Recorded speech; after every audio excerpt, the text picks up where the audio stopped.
Joins us now live from SeaTac with an update. Tatevik. Well, David and Marnie, we know that 2 passengers and a flight attendant were taken to the hospital for evaluation, but we don't know the extent of their injuries.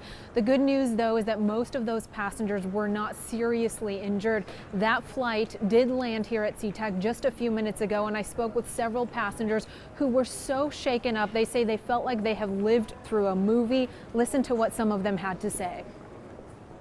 I actually flew in my seat and hit the top.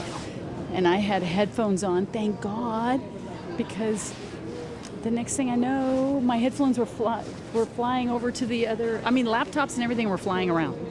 Everything. It was like we dropped. And then all of a sudden we came back up again, and then we dropped again. We were all freaking out. We didn't know what to do. And then one lady was in the bathroom with her kid.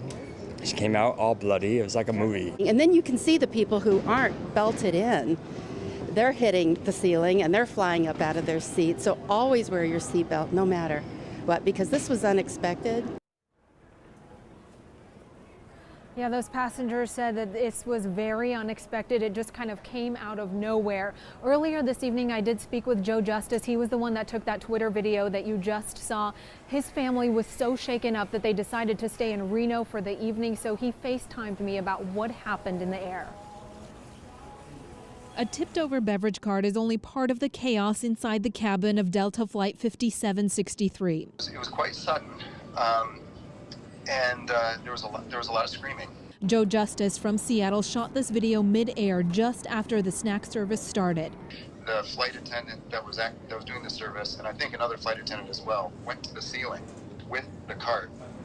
Then the plane was bucking side to side, and people were bouncing around like a car crash. According to a spokesperson, the flight from Orange County to Seattle encountered severe turbulence and made an emergency landing in Reno. Justice says most people opted not to go to the hospital, but he was sitting near one of the 3 people who were taken in for evaluation. The lady just 2 rows behind me was bleeding from her head, and we passed napkins back to her and water. Just before boarding the flight, Justice and his family were boarding roller coasters on a family trip to Disneyland with his wife, their toddlers, and his mother-in-law. We're all shaken, but we are not injured, and that's a wonderful thing to be able to say. Justice flies on Delta jets a few times a week for work and says this turbulence was unlike anything he's ever experienced. My wife and I were holding the kids' heads to try to keep them from hitting the harder surfaces. And ask his 4-year-old what happened today. Delta went like this.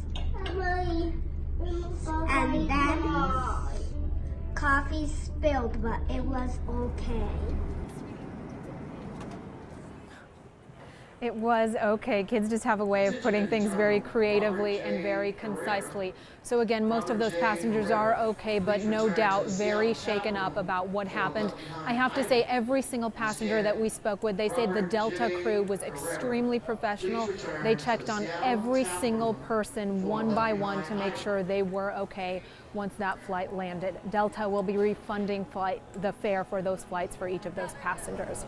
We're live tonight at SeaTac. I'm Tatevik Aprikyan, Q13 News. It's a scary feeling.